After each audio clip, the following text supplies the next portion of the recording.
Mesdames et messieurs, bonjour, bienvenue à une autre émission. Ça se passe chez vous. Comme on le dit à chaque émission, ce qui se passe chez vous, ça nous intéresse. C'est pour ça qu'on a plein de monde autour de la table ici pour jaser de différents sujets. Alors, nous accueillons entre autres ce matin Mme Nathalie Tremblay, qui est du Carrefour Jeunesse Emploi, et Mme Lison Chouinard, qui, elle, est orthopédagogue. On va parler de quoi, Madame?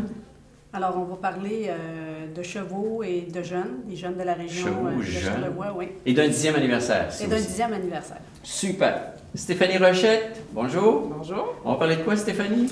De matières dangereuses, donc nos résidus domestiques dangereux. OK. Donc, c'est ce qui nous concerne dans notre environnement immédiat, à la maison. À la maison, et voilà. OK. Et Alexandre Henry, bonjour. Bonjour, moi je viens vous parler du 10e anniversaire du défi Bouger en cœur. Bouger en action, action, action. Action, action, action, on se met en mouvement. Au mois de mars, des fois c'est plus difficile un peu de s'activer avec la belle météo qu'on a là, depuis plusieurs semaines. C'est juste, faut rester actif. Faut rester actif. Voilà. Là, c'est le 10e anniversaire aussi. Donc, 10e anniversaire 10. pour, effectivement, Équitaction. 10 ans déjà. Qu'est-ce que c'est au juste, là, juste Équitaction? On l'a dit, jeunes chevaux, mais ça va plus loin que ça.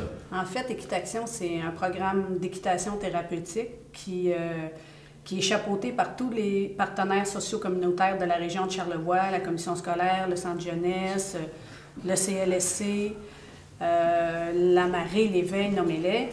Et donc, les partenaires se sont regroupés ensemble et réfèrent des jeunes sur un programme d'équitation thérapeutique qui se vit au Centre Cheval Enchanteur de Sainte-Agnès. OK.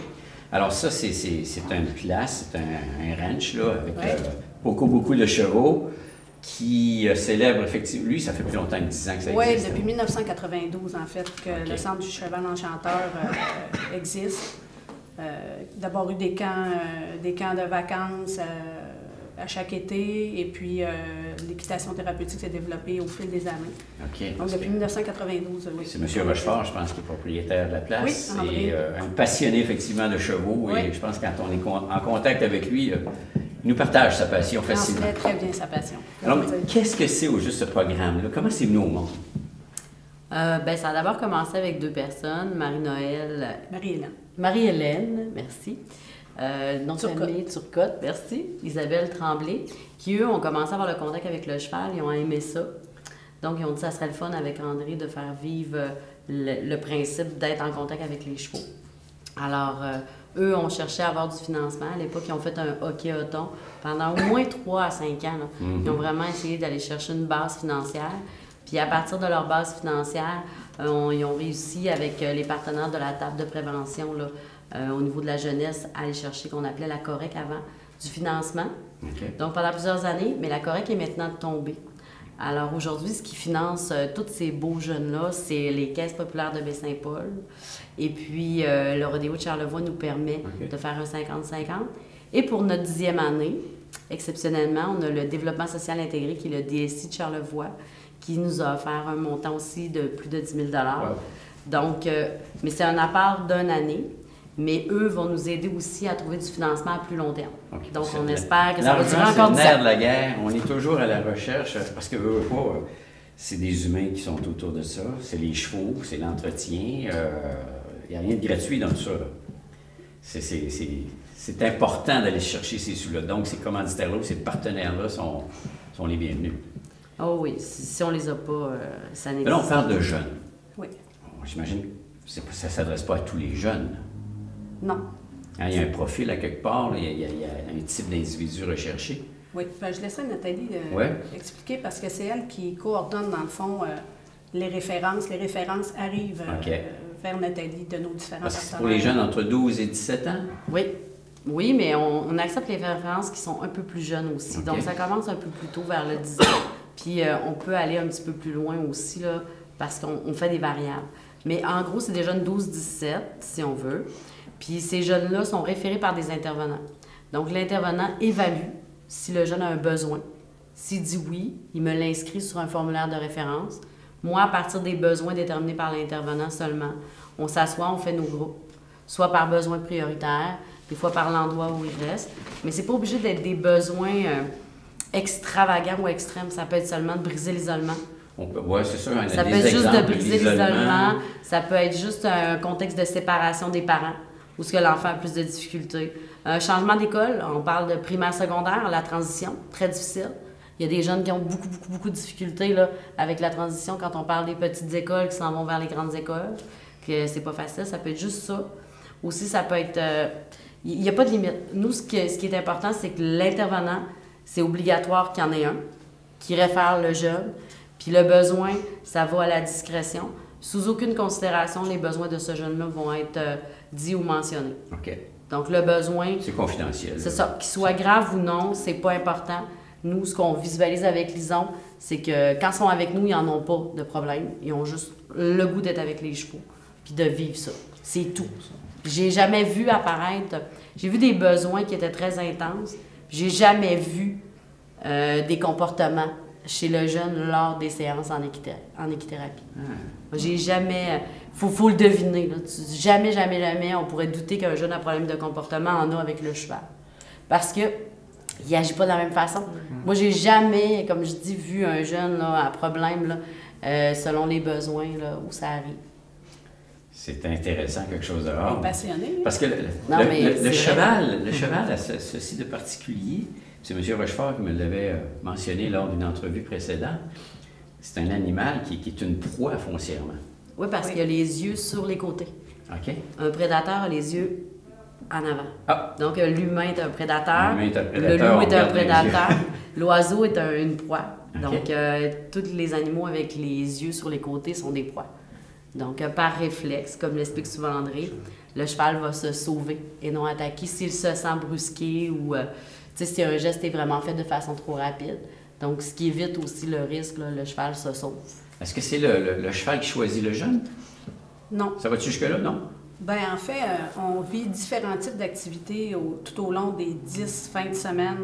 On reçoit les jeunes de 8 à 10 fins de semaine. 8 à 10 fins de semaine. Oui, 2 heures et quelques par, oui, 2 par heures et week-end. demie OK. des demi-journées. OK. Donc, on a des groupes de 5 jeunes et on prépare nos activités, diverses activités, des activités au sol avec les chevaux, des activités en selle aussi, évidemment.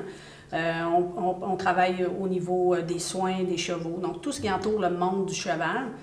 Et puis donc, il arrive, oui, que des enfants se prennent d'affection pour un cheval, c'est obligé. Hein? Par la couleur ou par la taille, ou peu importe, là, par l'énergie qu'ils vont lui apporter. Et puis, mais ils sont amenés à vraiment côtoyer divers chevaux. On ne les laisse jamais avec un cheval en particulier tout le temps parce que, dans le fond, on se dit toujours que chaque cheval nous amène aujourd'hui ce qu'on doit travailler. Ah. Donc, ça se peut qu'aujourd'hui, je n'ai pas le cheval que j'aime tant, mais avec qui je vais quand même faire un bon travail, puis avec qui je vais développer certaines capacités. Dans le fond, les jeunes qui viennent avec nous peuvent développer, au niveau du développement personnel, par exemple, travailler au niveau de l'estime de soi, de la confiance. Ces jeunes-là apprennent à être fiers parce que être devant un cheval, c'est pas rien. C'est une grosse bête. C'est immense. Ça demande un respect total de l'animal. Ça demande, en quelque part, pour plusieurs, une bonne dose de courage aussi. Parce qu'on reçoit des enfants, puis nous, on travaille avec des grands chevaux. On ne travaille pas avec des... On a des poneys, on a des chevaux de plus petite taille, mais on travaille avec les grands chevaux. Et puis, donc, il y a un élément de responsabilisation aussi. Oui, la responsabilité, oui, tu es responsable de ton animal. Tu entres en communication aussi avec un autre être vivant. On a plusieurs jeunes qui ont des difficultés relationnelles, on le sait un petit peu partout avec le développement des technologies. C'est pas toujours facile pour les jeunes d'entrer en relation avec les autres. Donc déjà, entrer en relation avec un cheval, c'est un pas. C'est un pas que tu peux faire par la suite là, avec ta famille, avec tes amis. C'est la concentration, c'est l'attention. C'est complet. C'est des relations en fait, animales et individus, mais qui peut être transposé vis-à-vis entre humain et humain. Oui, c'est ça. Dans le fond, selon le besoin, puis selon le besoin du moment aussi. Aujourd'hui, j'ai un besoin de développer ma confiance, j'ai besoin de développer mon estime de moi-même. C'est ce que je vais travailler. Au fur et à mesure où ce changement-là va s'opérer dans ma personnalité, c'est peut-être autre chose que je vais avoir à travailler. Par exemple, d'avoir une capacité plus facile d'entrer en relation avec les autres, de regarder. On a des jeunes qui sont même pas capables de regarder un cheval dans les yeux. Ah oui? Si tu n'es pas capable de regarder un cheval dans les yeux, tu es encore moins capable de regarder les gens qui t'entourent. Oui. C'est complexe, mais en même temps, c'est passionnant, effectivement. Alors, c'est des jeunes, ils sont quoi, 25, c'est des groupes de 25 au total? C'est des groupes de 5. Des groupes de 5. Une demi-journée, Lison est là, elle les accompagne. Il y a un autre groupe de 5, c'est moi qui est là, on les accompagne. Puis cette année, ben justement, au niveau des apports financiers, probablement qu'on va être bon pour un 3e groupe. Ah. Donc, on devrait toucher là, juste cette session-ci.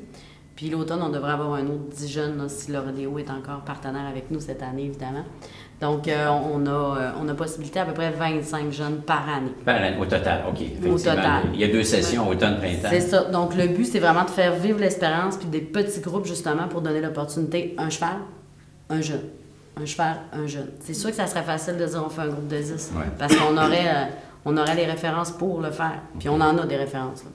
Dans le Grand Charlevoix complet. C'est ça, parce que ça s'adresse à tout Charlevoix. Oui. Ça va de Petite-Rivière à Saint-François. À date, on a desservi jusqu'à Baie-des-Rochers. OK. Ça, c'est sûr. C'est la magie de ce projet-là depuis 10 ans. Dans le fond, c'est un projet qui a fait le consensus de tous les partenaires socio-communautaires de la région. Aviez-vous déjà entendu parler de cette ferme-là? Non, jamais. Je connaissais pas ce projet. Okay. Pas de la ferme, là, mais du centre, oui, mais pas qu'il y avait ce genre de service-là offert. C'est très impressionnant. On demande aussi idéalement à ce que les parents, lorsque le jeune est en session, là, en communication avec le cheval, qu'ils soient présents aussi. Absolument. C'est important. Au début du projet, on n'insistait pas sur le fait de la présence des parents, mais au fil du temps, on s'est aperçu que plus le parent était présent, plus il était à même de réinvestir à la maison, excusez-moi, de réinvestir à la maison ce qui était travaillé dans le fond au centre équestre, mais surtout aussi, c'est que le parent puisse avoir une idée de ce que le jeune est en train de vivre. Et avec André, on a fait du pouce là-dessus, puis on s'est dit, mais pourquoi on ne pourrait pas faire vivre à l'intérieur de notre programme une demi-journée avec les parents? Donc, une demi-journée dans le programme, les parents sont avec les jeunes dans le manège. C'est les jeunes qui enseignent aux parents ce qu'ils ont appris. C'est inversé, là. C'est plus les parents qui disent fais ça, là. Oui. C'est le jeune qui dit j'ai appris ça, fais ça. Ah, c'est bon, ça. Oui. Puis on a toujours, nous aussi, nos gérants d'estrade. Ils nous écoutent donner des consignes, puis après, bon, ils font les gérants d'estrade, mais quand c'est eux qui sont devant les chevaux, qui doivent monter, bon, ils ne sont pas obligés de monter, là. Mais au moins être en contact avec l'animal, je pense qu'ils comprennent vraiment mieux ce que l'enfant vit. C'est pas rien, là. Puis en le mettant inclus dans les heures à faire, bien, le parent ou un tuteur, on s'entend, il y a différentes situations, ça exige d'être là. Au moins, on sait que sur le nombre d'heures qui est de 25, il y a au moins 2h30 où ce que le parent va obligatoirement être avec son jeune. T'sais, on espère toujours plus. C'est pas juste une activité, vas-y, puis je viens te chercher plus tard, là, idéalement. Non. Et puis, il se crée vraiment aussi une belle dynamique entre le groupe de parents. Les gens échangent de leurs bons coups, mais échangent aussi de leurs besoins, de leurs difficultés. Nathalie est là comme intervenante. Moi aussi, c'est certain que la majorité de mon temps, je la passe à l'intérieur dans le manège avec André parce que je travaille avec lui aussi depuis 8 ans maintenant. Parce que je comprends bien que vous êtes une fan de chevaux, là. Ben oui. Hein? Oui. Moi, je suis une fan des jeunes. Oui, je suis une fan de chevaux. Ça marche très bien. Je suis une fan du Centre du cheval enchanteur, c'est certain. Et puis c'est le fun parce que souvent, on réussit à récupérer des situations avec les parents parce que, justement, il s'est créé une chimie entre le groupe, avec nous, puis les gens nous font confiance, nous partagent leurs difficultés, leurs besoins, puis on peut après même poursuivre et puis avec d'autres intervenants pour leur venir en aide, pour venir en aide à ces familles-là, pour venir en aide aux jeunes aussi, un petit peu plus avant, pour essayer de régler les difficultés. Vous seriez surpris de voir le nombre de parents qui ne sont pas au courant des ressources qu'on a dans Charlevoix. Donc souvent, on les réfère à d'autres programmes ou à d'autres besoins. On a des parents, puis les parents ont quand même... c'est le fun. Tu vois, la dernière session, on avait un parent qui tricotait, on avait un parent qui faisait des pancartes, on avait un parent qui travaillait, mais tout ça dans le même contexte. Il partait, il se levait, il allait voir le jeune, 5-10 minutes, il allait de l'autre côté, il revenait. Fait que, tu sais, ça fait une belle chimie, puis, tu sais, les parents se parlent entre eux, c'est les mêmes dynamiques. Puis moi, j'étais surprise de voir à quel point Charlevoix, au niveau de la publicité, au niveau des choses, au niveau des besoins, c'est pas si fort. C'est pas si bon que ça. Tu sais, de dire aujourd'hui j'ai besoin de nourriture, où je peux aller, c'est pas si simple. Les parents ne le savent pas nécessairement. Pourtant, il y a un beau site web de la MRC qui s'appelle Charlevoix Social, je crois. Oui. Puis qui fait une liste de l'ensemble des services offerts. Vraiment qu'il faut le savoir que ça existe. Là. Oui. Mais ça fait 2 ans. Général, des fois, hein, c'est pas pointu. Mais ça fait 2 ans aussi que ça existe, le Charlevoix social. Puis je pense que c'est de le mettre à l'avant aussi, là, qui va être à faire de plus en plus. Là. On vient de le dire aujourd'hui, on va essayer de le redire une autre fois. Tout est là. Effectivement. Puis j'espère que vous êtes là-dessus aussi. Je dis que oui. Vous êtes là-dessus. Bon, c'est bon. Parce que, effectivement, des fois, il y a certains organismes qu'on cherche, mais qui ne sont pas là. Oui, mais les organismes, tu vois, les programmes, je pense qu'ils ne sont pas dedans. Okay. Comme exemple, le programme Équité-Action, il va y avoir, exemple, mon organisme, le Carrefour, on va avoir la commission scolaire, mais le programme, la visualisation des programmes, je pense qu'ils ne sont pas rendus là. Je ne dis pas qu'ils ne le développeront pas, là, mais moi, à date, dans ce que je vois, je n'ai pas vu ça. OK, bon. Je le mentionne. C'est pour ça qu'on vous reçoit, là. On passe par d'autres canaux pour dire on va passer notre message. Donc, 10 ans, ça fait quoi, là? Au-delà de combien d'enfants qu'on a pu 243 faits. 243. Donc, cette année, on va toucher à notre 250. Déjà, là, à notre session du printemps, parce qu'on va avoir 10 ans, 250, c'est pas des chiffres énormes, mais ce que ça a pu apporter à ces jeunes-là, c'est là que c'est énorme. Là. Puis en heures, si on fait le calcul, 25 heures par jeune fois le nombre de 240. Ah, ça commence, OK, là, on commence à avoir des chiffres assez volumineux. Après ces 25 heures-là, y a-t-il d'autres choses qui se passent pour le jeune? Ben non, là, bye-bye, c'est fini. Bien, en fait, au Centre du Cheval Enchanteur, il y a différents services, différents programmes qui existent. On parle d'Équité-Action aujourd'hui, mais on avait un besoin, après les 10 semaines, on avait des jeunes qui avaient besoin de revenir au Centre du Cheval Enchanteur, de côtoyer les chevaux encore. Donc, on s'est associé avec Horizon Charlevoix. Qui nous subventionne à chaque année un montant pour pouvoir faire bénéficier des rencontres supplémentaires pour des jeunes qui ont déjà fait Équité-Action. C'est pas nécessairement un jeune qui a fait, par exemple, Équité-Action cette année, qui va revenir l'année prochaine. Ça peut être un jeune qui est passé par le programme il y a quelques années, et les intervenants ou les parents nous interpellent maintenant, puis nous demandent... nous font part du besoin, puis on a maintenant des sous pour pouvoir poursuivre le programme. Un petit coup de pouce supplémentaire. Oui, puis on a des jeunes qui vont revenir faire le camp de vacances, par exemple. On a des jeunes qui vont revenir au privé. Les parents vont décider d'offrir les cadeaux de Noël, les cadeaux d'anniversaire et tout ça. Puis il y a d'autres aussi, d'autres organismes là, que Nathalie connaît mieux. Elle dirige les parents, par exemple, vers certains organismes qui peuvent venir en aide à la famille pour pouvoir offrir des séances d'équitation supplémentaires pour le jeune. Comme à chaque année, il y a Accès Loisirs qui donne un 200 $ par famille, qui des fois peut être intéressant. Parfois, il y a des parents qui peuvent être dirigés là, pour ça aussi. Si on voulait aller visiter ce centre-là, il y a accès, c'est ouvert au public. Il est où, au juste? Là? En fait, le Centre du Cheval Enchanteur est situé sur Laurent Saint-Jean-Baptiste. 73 Saint-Jean-Baptiste à Sainte-Agnès. Dans le fond, si vous connaissez le monastère des Petits Frères de la Croix, donc c'est Laurent qui... Le même rang, sur le chemin. En fait, c'est entre... Laurent Saint-Jean-Baptiste est situé entre Sainte-Agnès et Saint-Hilarion. OK. Dans le fond, parallèle à la route 138. Et puis, facile à trouver, facile d'accès. Vous pouvez venir voir nos chevaux. Vous pouvez venir nous voir travailler aussi avec les enfants. Et vous êtes bienvenus. Puis, comme les intervenants, le calendrier peuvent se présenter à peu près à tout moment. S'il y a des demandes ou quelque chose, généralement, c'est ouvert au public. Là. Vous pouvez venir nous visiter avec... on va essayer. André adorerait ça. J'en doute pas. Moi aussi, d'ailleurs. Oui, je ne le fais pas pour lui, je le fais pour moi.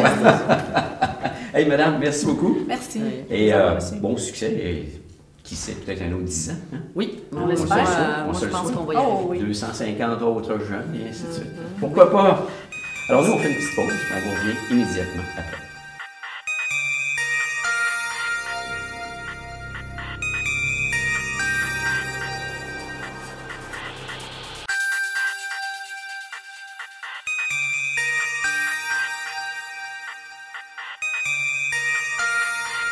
Alors, on est de retour, effectivement. Cette fois-ci, on va parler avec Alexandre Henry, qui est du Club Bon Cœur, qui est kinésiologue. Voilà.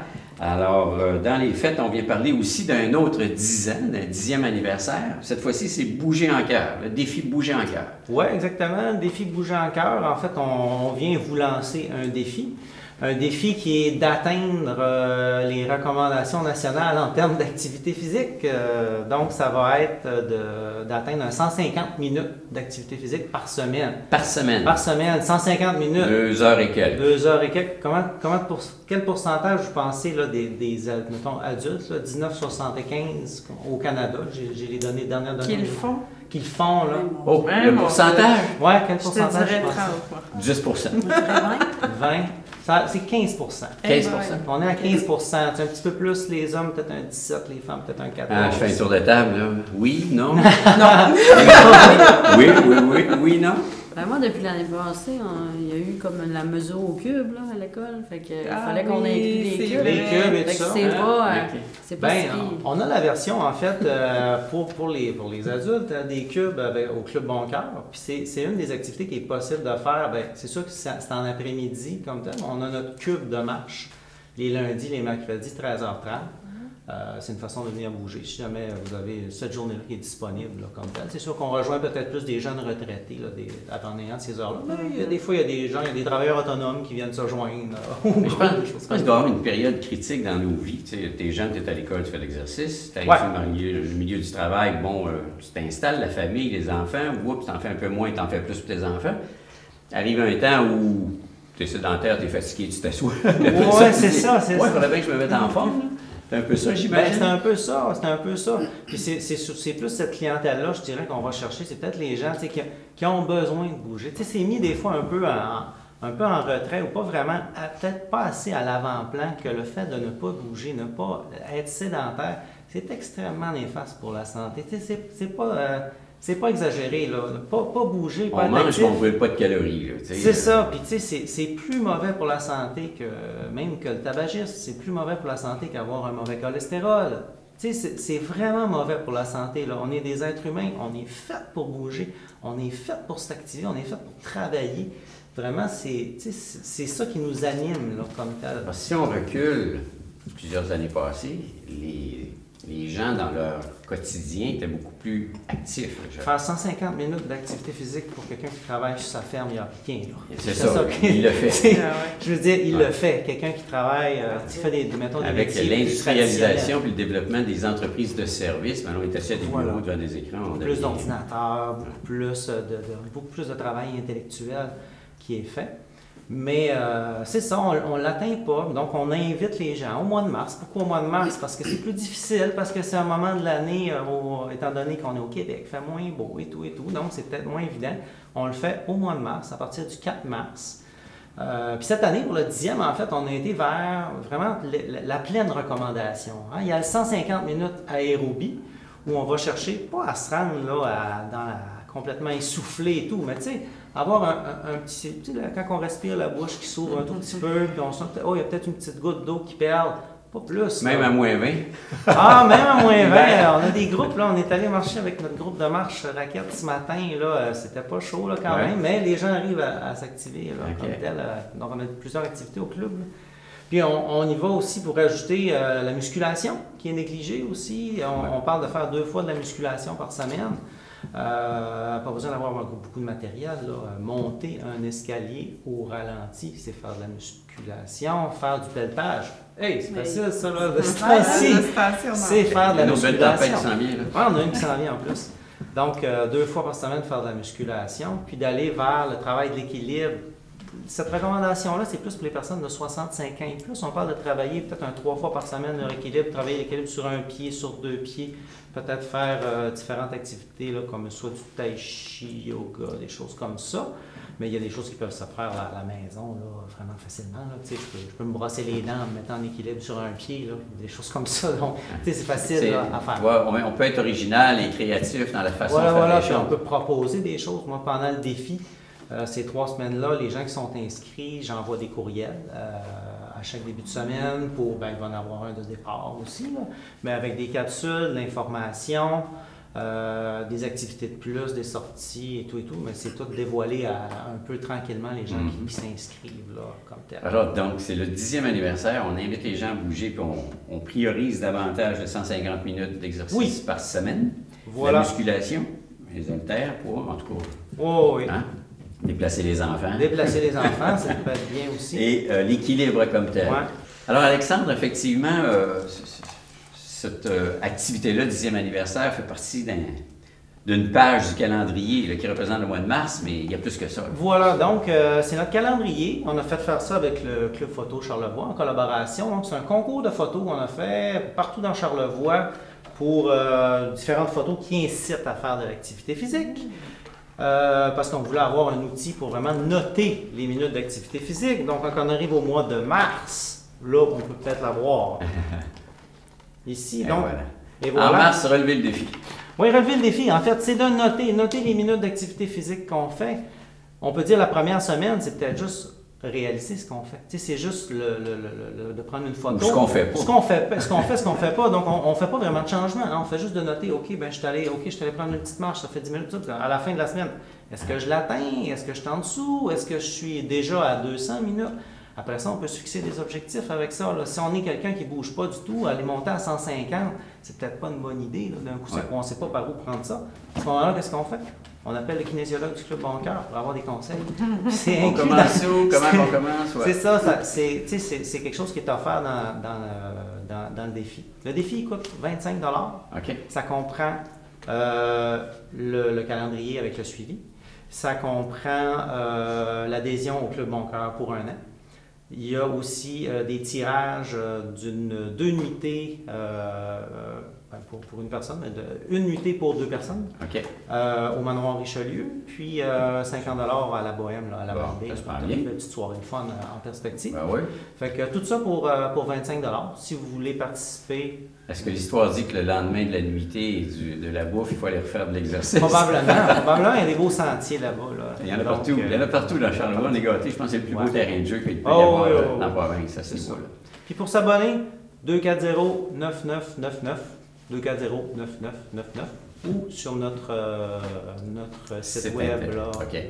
Et c'est quelle date en soi là, que ça commence? 4 mars. 4 mars. Bon, très bientôt. C'est le temps, effectivement, de lever la main. Vous êtes invités. Alors, on sait, Alexandre, que tu dois nous quitter. Ça fait que, malheureusement pour nous, mais heureusement pour ceux que tu vas aller rejoindre. Alors, merci de ta présence. Merci beaucoup pour l'invitation. C'est toujours un réel plaisir de venir passer un petit moment là, avec vous. Ça fait plaisir. Là, alors, une autre petite pause, mesdames et messieurs, et on vous revient immédiatement après avec un autre sujet fort intéressant.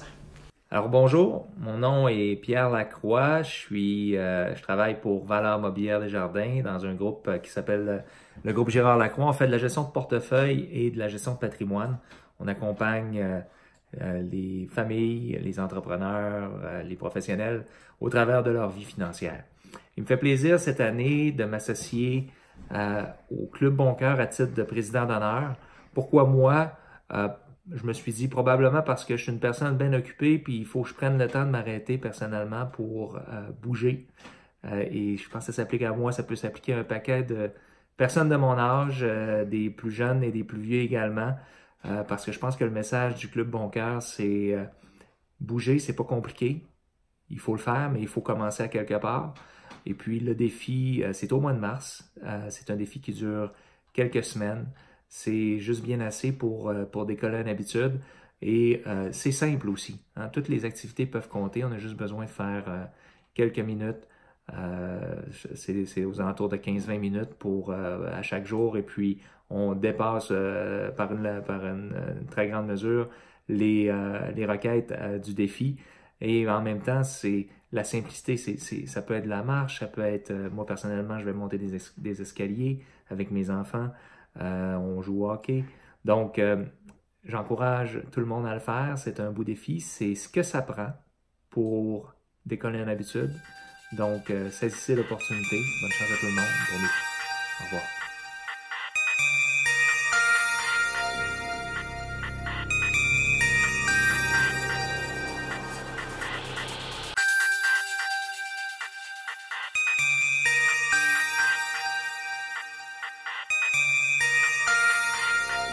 Alors, nous sommes de retour, mesdames et messieurs, cette fois-ci en compagnie de Stéphanie Rochette de la MRC, qui vient nous parler plus particulièrement des résidus domestiques dits dangereux. Dits dangereux, oui. Et Parce voilà. qu'il y en a, là.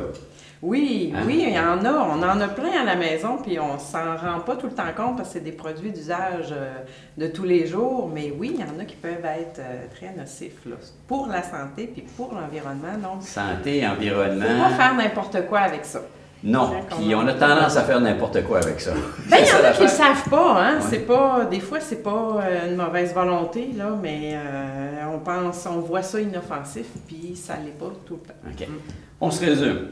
Oui. On avait le bac vert, Oui. où on jetait tout, Oui. on mélangeait tout.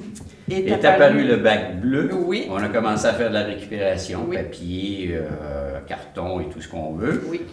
Plastique aussi. Et le bac brun est arrivé pour les résidus domestiques, Oui. Résidus organiques. organiques. Puis là, ben ça, c'est les matières dangereuses. Ça va où, ça? Éco-centre. Donc, les Ah, ça va points pas de dans les dépôt. 3 bacs, là. Ah non, non, non, c'est ça. Ça va pas là-dedans.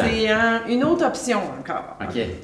Mais Donc- il y en a plusieurs qui mettent ça là-dedans, si je comprends bien. Ben, c'est parce que des fois, ils confondent. Hein? Là, ils se disent, ils disent qu'il faut les récupérer. Fait que là, ils vont mettre ça dans Il y a une conscientisation qui est là. Oui, mais il faut pas toujours faire le lien avec récupérer puis bac bleu parce que les bacs bleus, c'est pour les contenants domestiques vides.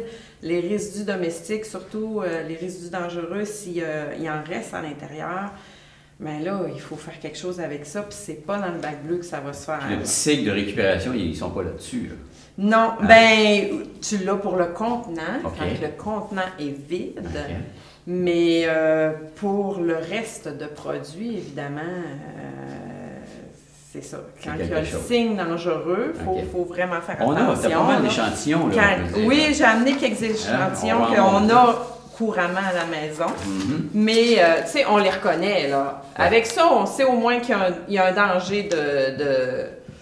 Mais encore, c'est pas tous les produits qui ont le signe. Il y a des qui produits nous avise. inflammables, il y a des produits...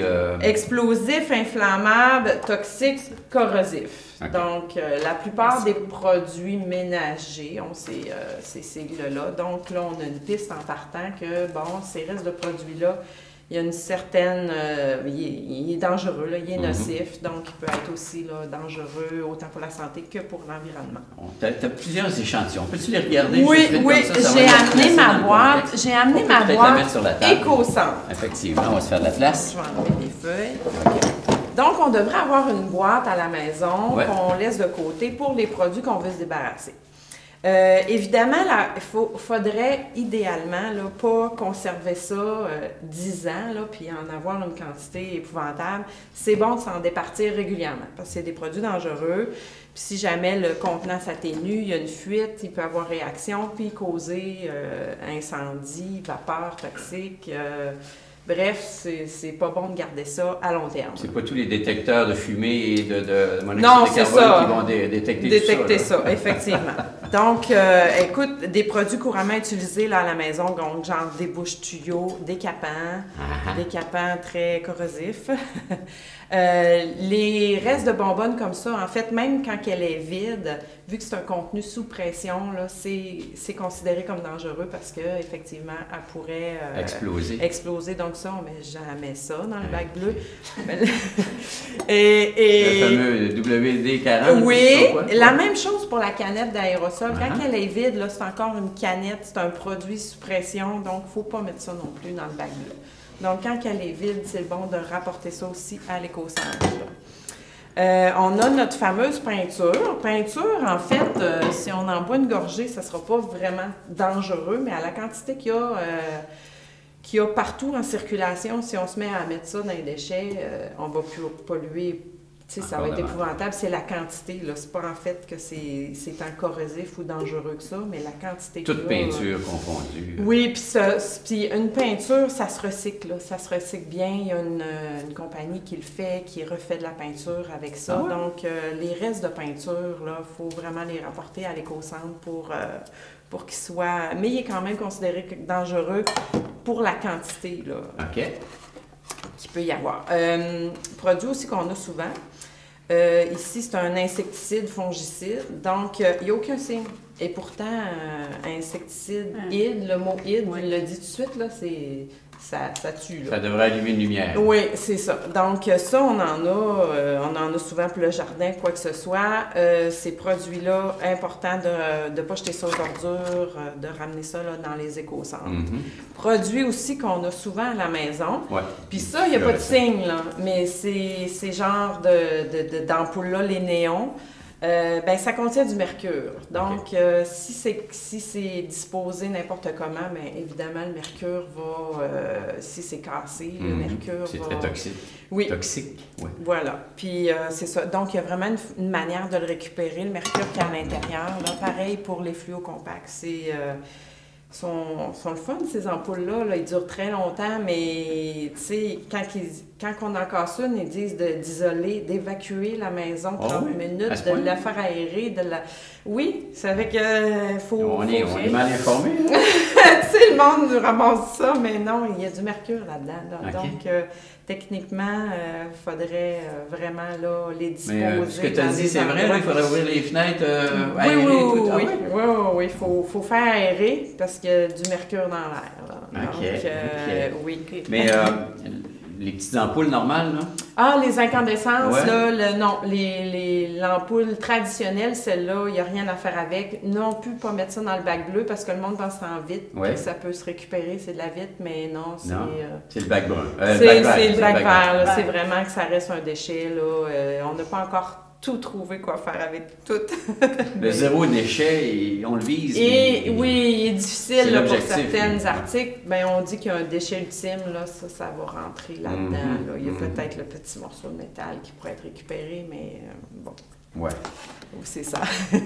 Donc, pour continuer dans mes produits, j'ai encore des produits ménagers et j'ai aussi un petit peu dans le fond, voilà, qui n'est pas non plus identifié comme tel dangereux, les batteries. Tu sais, ils ont l'air vraiment inoffensives.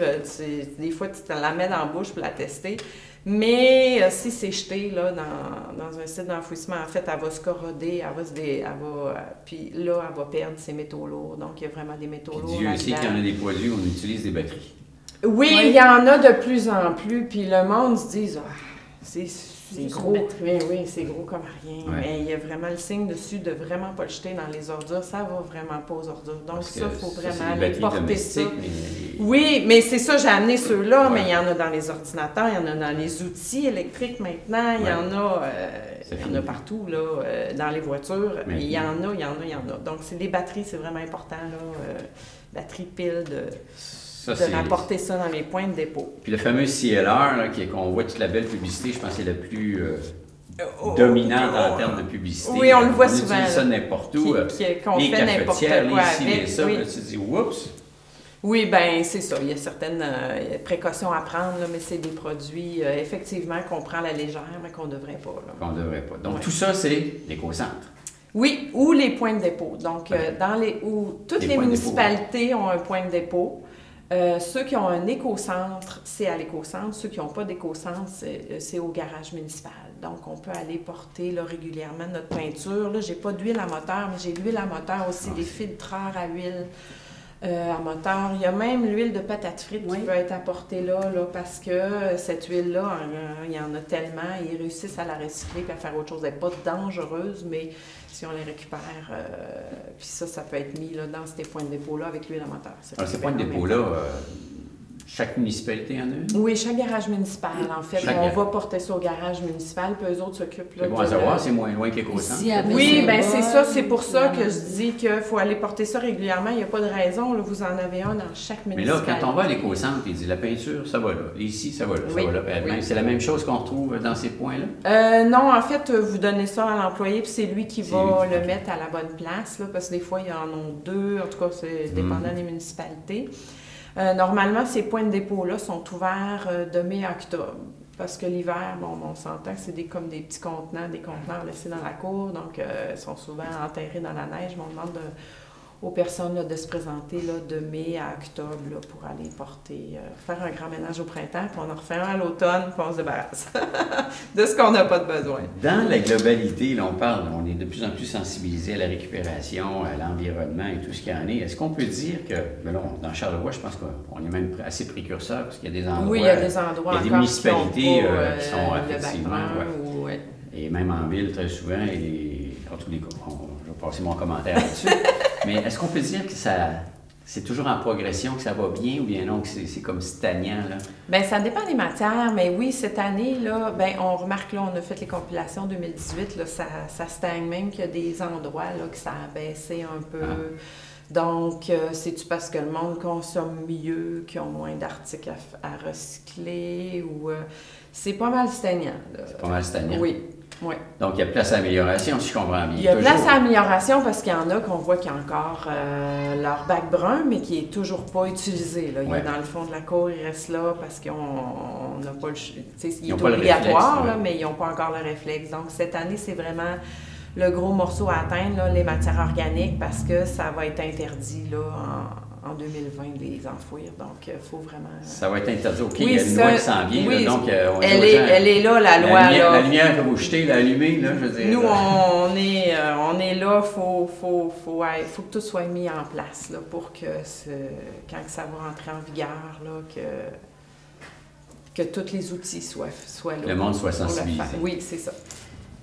Outre que l'information que Oui. tu viens de nous donner, Stéphanie, est-ce qu'il y a un endroit où on peut aller voir pour se remémorer ce qui est bon, puis où ça va, dans quel contexte? Ben, quoi que ce soit? sur le site de la MRC, oui, on a Ouais. plusieurs informations, là, un peu tous les dépliants qu'on a pour toutes les...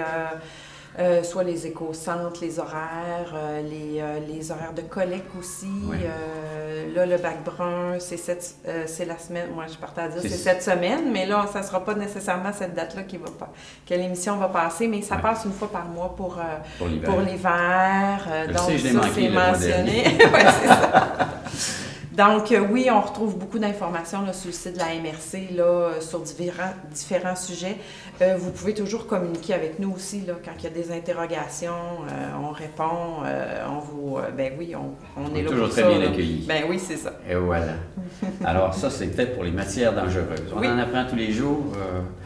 On se questionne, puis des fois, on ne se questionne pas assez. On se dit, bon, hein? Oui, mais c'est ça. Là, le réflexe là, à développer, c'est bon, qu'est-ce que je fais avec ça? Parce qu'il faut se dire que le bac vert, c'est toujours en dernier recours là, pour le déchet qui est ultime. Donc, Voilà. vraiment tout le temps. Puis voir normalement, notre filière. c'était le bac qui était le plus rempli. Oui, puis là, on Puis avec vise le à... transfert, de plus en plus, Oui. il devrait être le moins rempli. Oui, effectivement. Des fois, je me demande, je dis, bon, est-ce que je vais le porter au bord du chemin? Parce qu'il n'y a pas grand-chose. là, Oh, tu sais. j'attends-tu? On attend. Ouais, voir. c'est ça. Puis là, les autres, mes voisins me jugent. Je dis, ah, il n'y a pas de déchets, lui. Anyway. Alors, c'est très important, c'est pour la planète, c'est pour l'environnement, Oui. c'est pour nos futurs enfants Et qui vont voilà, avoir oui. à y vivre. Il ne faut pas l'oublier. Très intéressant, Stéphanie. Merci beaucoup. Ça fait rien. Alors, on revient immédiatement, juste après, pour la conclusion de cette émission.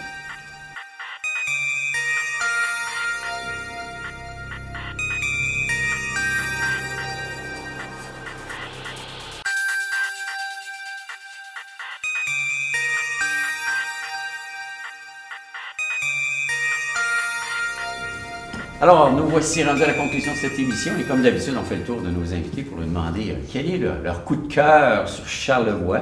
Question de nous partager effectivement cela avec l'ensemble de la population. Alors, Stéphanie, c'est quoi? Ben moi, mon coup de cœur, c'est vraiment notre éco-boutique à l'éco-centre à Saint-Urbain. Donc, s'il y a personne encore qui ne connaissent pas l'endroit d'aller là, c'est vraiment un éco-boutique, donc une place où on remet en circulation plein d'articles là, seconde main, mais qui fonctionnent ou qui peuvent être utiles. On fait des belles découvertes. Ah oui. Puis vraiment, là, de plus en plus populaire. Est-ce que oui. c'est ouvert l'hiver? Non, par contre, c'est pas ouvert l'hiver, mais on rouvre là, sous peu au printemps, en avril. Voilà. Et c'est ouvert tous les jours? Non, c'est 2 jours semaine 2 jours l'été, semaine. le mardi et le samedi jusqu'à la fin octobre. On fait pression que ça roule tous les jours. Hein. Oui! Il y a des belles choses. Hey, merci. Et mesdames, vous, Lison? Moi, mon coup de cœur, c'est les ateliers Charlevoix, dans le rang Terrebonne à Saint-Irénée, anciennement les ateliers de Blois. Oui. Donc, maintenant, c'est propriété de Stéphane Bouchard, qui était potier pour Madame de Blois, qui a maintenant...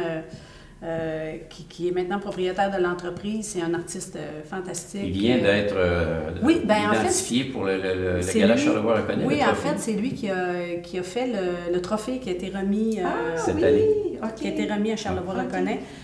C'est une pièce magnifique, mais au-delà de ça, c'est une personne fantastique, un artiste qui a beaucoup de talent. Puis juste aller faire une petite visite là, aux ateliers Charlevoix, c'est zen. Stéphane est gentil comme tout, puis vous allez être accueillis, puis vous allez découvrir des beaux produits. On achète local. Et voilà. Ouais. C'est de l'artisanat, c'est de l'originalité. Nathalie? Ben moi, mon coup de cœur, ben, il va à Philippe Petrazini, artisan pâtissier, qui est installé derrière la laiterie Charlevoix, qui distribue ses produits un petit peu partout, là, graduellement dans la région. Et je le souligne beaucoup parce que je suis allée visiter ses locaux, c'est super, c'est merveilleux, c'est le fun. Ce qu'il fait aussi, c'est vraiment bon, pas trop sucré, tu sais, il y a un bel arrimage. Mais en plus, je veux souligner que cette année, il me fait une petite commandite pour un projet en petite cuisine que j'ai à part. Fait que je trouve que c'est super le fun qu'un pâtissier s'implique. Il fournit les desserts là, pour 60 personnes, fait que je veux vraiment souligner son apport. Un peu partout, puis je sais qu'il va être là à la débâcle en avril. Puis non, je trouve ça le fun. On a tendance à avoir effectivement les entrées, des petites bouchées, mais les desserts, ça fait partie du repas, ça là. C'est le fun parce que, tu sais, il offre aussi des petits... des plateaux cocktails avec différentes petites bouchées qu'on peut goûter, toutes différentes et variées, mais c'est pas mal abordable, sérieusement. Là. Tu sais, on dit pâtissier, chef pâtissier, mais non, je pense que c'était une douzaine de dollars, puis t'en avais presque une dizaine. Tu sais, en petits morceaux, tout ça. Fait que, ça revenait bien pour une dégustation ou, tu sais, un petit repas ou quelque chose. Là. On passe, on va le voir, puis on a ça là, pour un repas, un 5 à 7, n'importe quoi avec des amis. Là, je trouvais ça super le fun. Il y a des belles choses, il y a des bonnes choses dans Charlevoix. Hey, madame, merci beaucoup de votre visite. On va sûrement se reprendre et se revoir, mais j'essaierai. Il faut que je me pousse dans le dos, aller visiter effectivement ce beau centre équestre-là. Alors, je vous dis merci de votre présence régulière à cette émission. Je vous donne rendez-vous à la prochaine. Au revoir, portez-vous bien. Merci.